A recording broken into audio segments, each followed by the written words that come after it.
नमस्कार साथियों, स्वागत है आप सभी का अपने इस YouTube चैनल गुरुजी 4.0 में। तो जैसा कि आपको पता है कि डेली इस समय हम करंट अफेयर्स की क्लास करते हैं। तो आज है 7 जनवरी, हम डिस्कस करने वाले हैं 7 जनवरी के करंट अफेयर्स पर।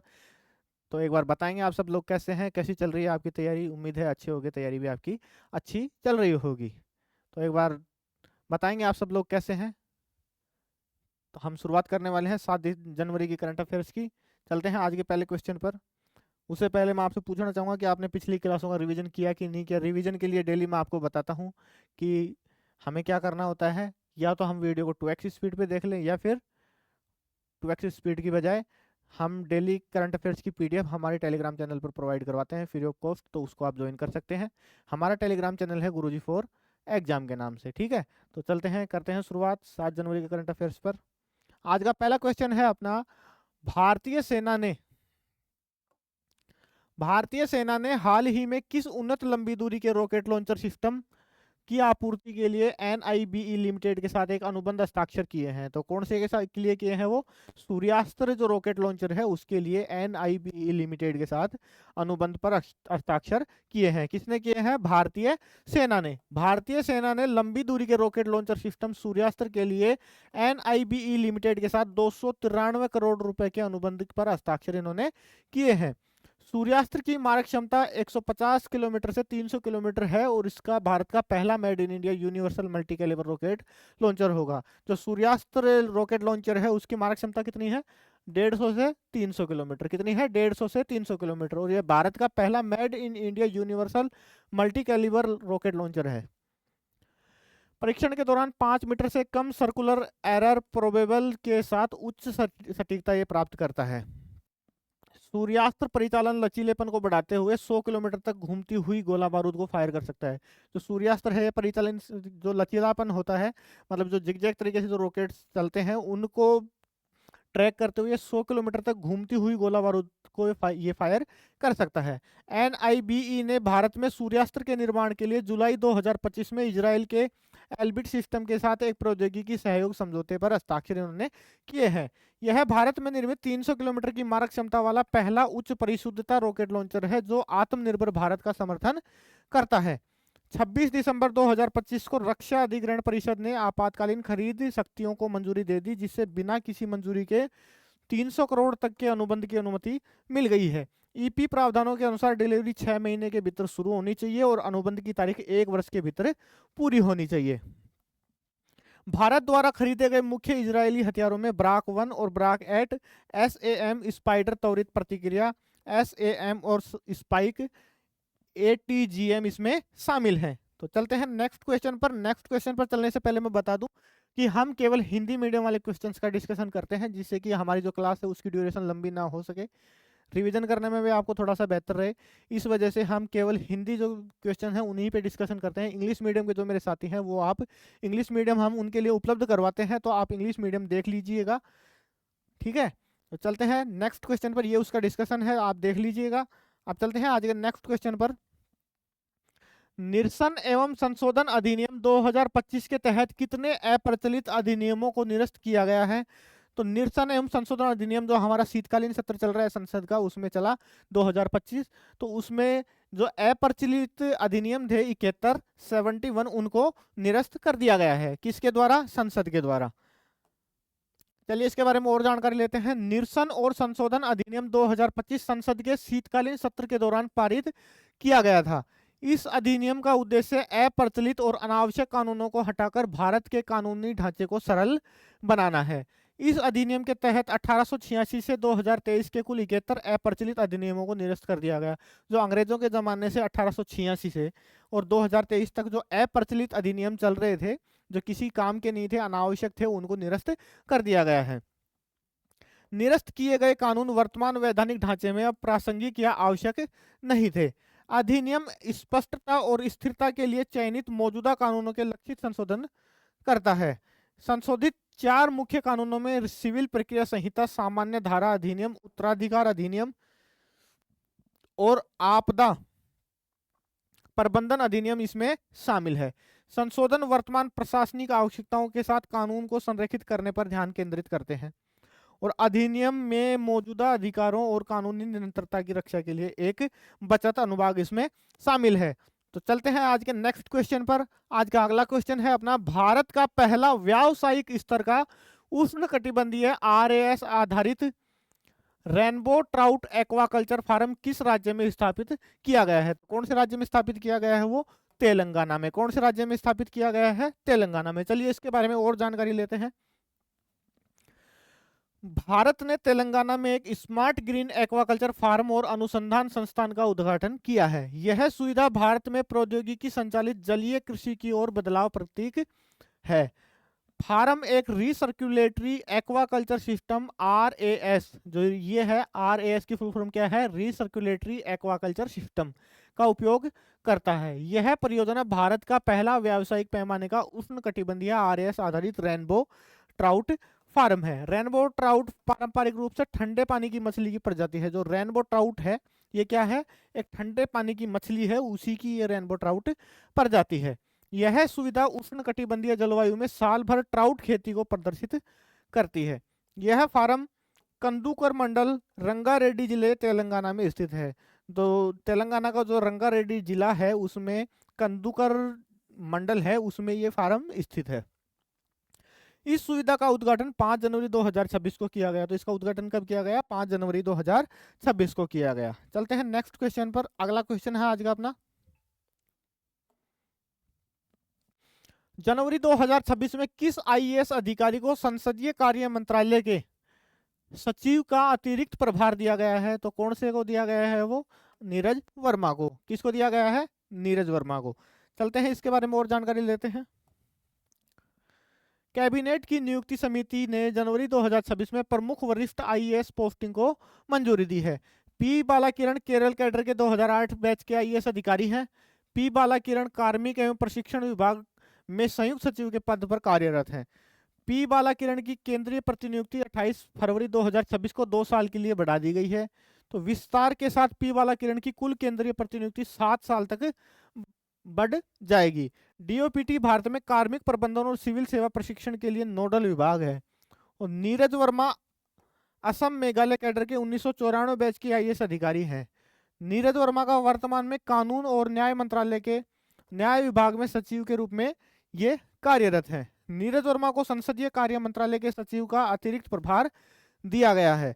नीरज वर्मा को अतिरिक्त प्रभार 3 जनवरी से 29 जनवरी 2026 तक इनको संभालना होगा। चलते हैं नेक्स्ट क्वेश्चन पर। आज का अगला सवाल है अपना, हाल ही में विश्व ब्रेल दिवस कब मनाया गया? तो हाल ही में विश्व ब्रेल दिवस कब मनाया गया है? 4 जनवरी को। कब मनाया गया? 4 जनवरी को मनाया गया। चलिए इसके बारे में और जानकारी लेते हैं। दृष्टिबाधित लोगों के समावेशन को बढ़ावा देने के लिए प्रतिवर्ष 4 जनवरी को विश्व ब्रेल दिवस मनाया जाता है। यह दिन ब्रेल प्रणाली के आविष्कारक लुई ब्रेल की जयंती का प्रतीक है। तो किसकी जयंती पर मनाया जाता है? ब्रेल प्रणाली के आविष्कारक लुई ब्रेल की जयंती पर यह मनाया जाता है। लुई ब्रेल ने युवावस्था में अपनी आंखों की रोशनी खो दी और 6 बिंदु वाली स्पर्शदर्शनीय पढ़ने और लिखने की प्रणाली विकसित इन्होंने की। तो ये क्या है कि जो आंखों की रोशनी खोए हुए रहते हैं उनके पढ़ने के लिए एक लिपि है, एक तरीके की ब्रेल लिपि, उसके लिए मनाया जाता है। ब्रेल का आविष्कार 19वीं सदी में हुआ था, लेकिन संयुक्त राष्ट्र ने आधिकारिक तौर पर 2019 में विश्व ब्रेल दिवस को मान्यता दी थी। ब्रेल को एक बुनियादी मानव अधिकार माना जाता है जो समानता और समावेशन के लिए आवश्यक है। ब्रेल दृष्टिबाधित व्यक्तियों को पाठ्यपुस्तकें पढ़ने, गणित, संगीत और विज्ञान सीखने में सक्षम बनाता है। यह स्वतंत्र रूप से पढ़ने, नोट लेने, दस्तावेज संभालने की अनुमति देकर रोजगार के अवसरों को समर्थन करता है। ब्रेल दवा के लेबल, एलिवेटर बटन और सार्वजनिक साइनेज पर दिखाई देकर सार्वजनिक सुरक्षा में सुधार करता है। चलते हैं नेक्स्ट क्वेश्चन पर। अगला क्वेश्चन है अपना, कौन सा राज्य regional AI impact conference 2026 host करेगा? तो कौन सा राज्य है जो कि रीजनल AI इम्पैक्ट कॉन्फ्रेंस को होस्ट करेगा? वो करेगा राजस्थान। कौन सा करेगा? राजस्थान। करेगा नहीं, कर चुका है, कल की बात है ये। राजस्थान 6 जनवरी 2026 को क्षेत्रीय AI प्रभाव सम्मेलन 2026 की मेजबानी इसने करी है। ठीक है, यह सम्मेलन राजस्थान के जयपुर में आयोजित किया जाएगा। यह कार्यक्रम इलेक्ट्रॉनिक्स और सूचना प्रौद्योगिकी मंत्रालय द्वारा आयोजित किया गया है। केंद्रीय इलेक्ट्रॉनिक्स और आईटी मंत्री अश्विन वैष्णव सम्मेलन में भाग इन्होंने लिया है। इस कार्यक्रम में इलेक्ट्रॉनिक्स और आईटी राज्य मंत्री जितिन प्रसाद भी शामिल थे। सम्मेलन का आयोजन राजस्थान डिजीफेस्ट के सहयोग से किया गया। TIE ग्लोबल समिट 2026 सम्मेलन में आयोजन में एक प्रमुख भागीदारी है और यह आयोजन भारत AI प्रभाव शिखर सम्मेलन 2026 की तैयारी का मुख्य हिस्सा है। इंडिया AI इम्पैक्ट समिट 2026 फरवरी 2026 में आयोजित होने वाला है। सम्मेलन का उद्देश्य शासन सुधार में आर्टिफिशियल इंटेलिजेंस की भूमिका का पता लगाना है। AI संचालित आर्थिक विकास और नवाचार सम्मेलन में इसका मुख्य विषय है। ठीक है, तो चलते हैं नेक्स्ट क्वेश्चन पर। आज का अगला क्वेश्चन है अपना, जनवरी 2026 में डेल्सी रोड्रिग्स ने किस देश में राजनीतिक अस्थिरता के बाद अंतरिम राष्ट्रपति का पद संभाला है? तो जो डेल्सी रोड्रिग्स है, इन्होंने कौन से देश के राष्ट्रपति का पद संभाला है? वेनेजुएला का। कौन से देश का? वेनेजुएला का। चलिए इसके बारे में और जानकारी लेते हैं। अमेरिकी सेना द्वारा राष्ट्रपति निकोलस मादुरो को पकड़ने के बाद डेल्सी रोड्रिग्स ने वेनेजुएला के अंतरिम राष्ट्रपति के रूप में पदभार संभाला है। वेनेजुएला के सुप्रीम कोर्ट ने राष्ट्रपति की अक्षमता के कारण संवैधानिक उत्तराधिकार का आदेश दिया है। डेल्सी रोड्रिग्स 2018 से मादुरो प्रशासन में एक केंद्रीय व्यक्ति रही हैं। अंतरिम नेतृत्व संभालने से पहले उन्होंने 2018 तक वेनेजुएला की उपराष्ट्रपति के रूप में कार्य किया। उनके अंतरिम राष्ट्रपति पद के लिए विपक्षी नेता मारिया कोरिना मचाडो के साथ संभावित संघर्ष का सामना उनको करना पड़ सकता है।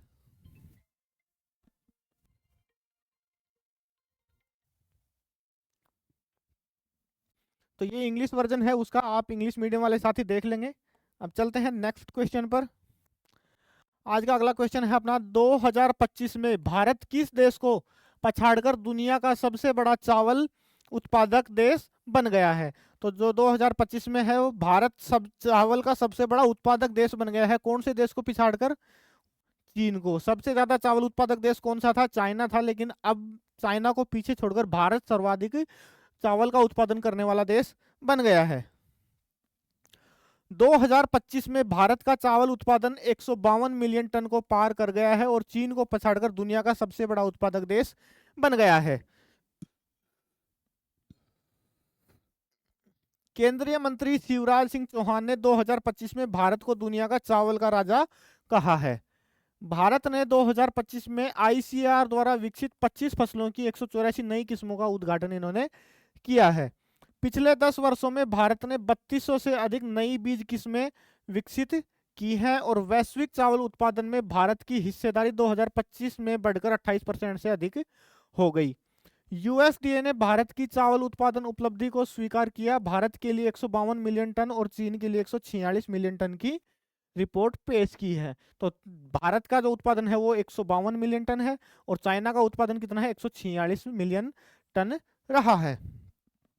दुनिया भर में चावल की 1,23,000 किस्मों से लगभग 60,000 भारत में मौजूद हैं। जो टोटल है चावल की जो किस्में हैं वो टोटल कितने हैं विश्व में? 1,23,000, जिसमें से अकेली 60,000 किस्में भारत में मौजूद हैं। भारतीय चावल 172 देशों में निर्यात किया जाता है, जो इसे भारत के विदेश व्यापार और नीति का एक महत्वपूर्ण हिस्सा बनाता है। और इसी कारण हमारे जो केंद्रीय मंत्री हैं शिवराज सिंह चौहान, इन्होंने भारत को चावल का राजा कहा है। 2024-25 में भारत ने 4,50,840 करोड़ के कृषि उत्पादों का निर्यात किया, जिसमें चावल का योगदान लगभग 24% रहा था। चावल के निर्यात से भारत को एक वर्ष में 1,05,720 करोड़ की विदेशी मुद्रा प्राप्त हुई है। 2025 में भारत में सबसे बड़े चावल उत्पादक राज्य पश्चिम बंगाल, उत्तर प्रदेश और पंजाब हैं। तो जो भारत में 2025 में जो चावल उत्पादक राज्य है, सबसे पहले है पश्चिम बंगाल, दूसरे पे है उत्तर प्रदेश और तीसरे पे कौन है? पंजाब है।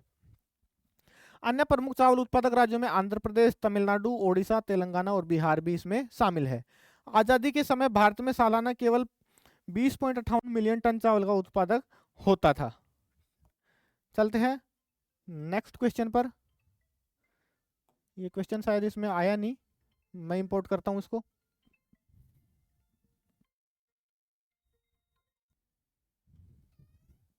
तो ये इसका इंग्लिश वर्जन आप देख लेंगे। चलते हैं नेक्स्ट क्वेश्चन पर।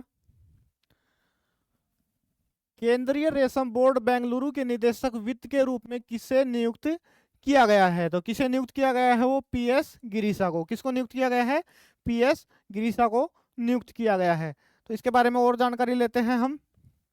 कैबिनेट की नियुक्ति समिति के केंद्रीय रेशम बोर्ड के निदेशक के रूप में पीएस गिरीशा को नियुक्त किया गया है। पीएस गिरीशा आंध्र प्रदेश कैडर के 2012 बैच के आईएएस अधिकारी हैं। कौन से बैच के हैं? 2012 बैच के अधिकारी हैं। नियुक्ति कपड़ा मंत्रालय के तहत प्रतिनियुक्ति के आधार है। केंद्रीय रेशम बोर्ड में निदेशक पद एक गैर केंद्रीय कर्मचारी योजना के तहत पद होता है। नियुक्ति का कार्यकाल 5 वर्ष या अगले आदेश तक, जो भी पहले हो वहां तक संभावित है। नियुक्ति आदेश कार्मिक और प्रशिक्षण विभाग द्वारा जारी किया गया था। किसके द्वारा जारी किया गया था नियुक्ति आदेश? कार्मिक और प्रशिक्षण विभाग के द्वारा जारी किया गया था। केंद्रीय रेशम बोर्ड कपड़ा मंत्रालय के तहत एक शीर्ष वैधानिक निकाय है और केंद्रीय रेशम बोर्ड का मुख्यालय बेंगलुरु कर्नाटक में स्थित है। कहाँ स्थित है? बेंगलुरु कर्नाटक में। केंद्रीय रेशम बोर्ड भारत में रेशम के क्षेत्र के विकास के लिए नोडल एजेंसी के रूप में कार्य करता है। तो चलते हैं आज के अगले सवाल पर। आज का अगला सवाल है अपना,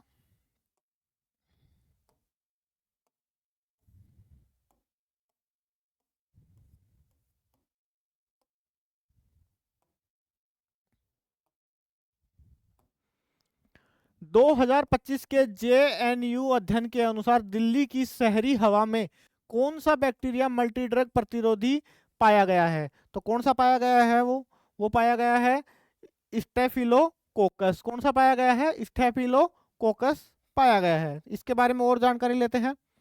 2025 में जेएनयू के एक अध्ययन में दिल्ली की शहरी हवा में एंटीबायोटिक प्रतिरोधी स्टेफिलोकोकस का उच्च स्तर इसमें पाया गया है। अध्ययन नेचर में प्रकाशित किया गया था कि जिसमें शहरी हवा को एमआर के लिए एक वेक्टर के रूप में उजागर किया गया था। वायुजनित स्टेफिलोकोकस झुग्गियों, बाजारों, अपार्टमेंटों और सीवेज संयंत्रों सहित इंडोर और आउटडोर क्षेत्रों में पाया गया था। कई स्थानों पर बैक्टीरिया का भार WHO की 1000 CFU पर मीटर क्यूब की सुरक्षित सीमा के अधिक हो गया था।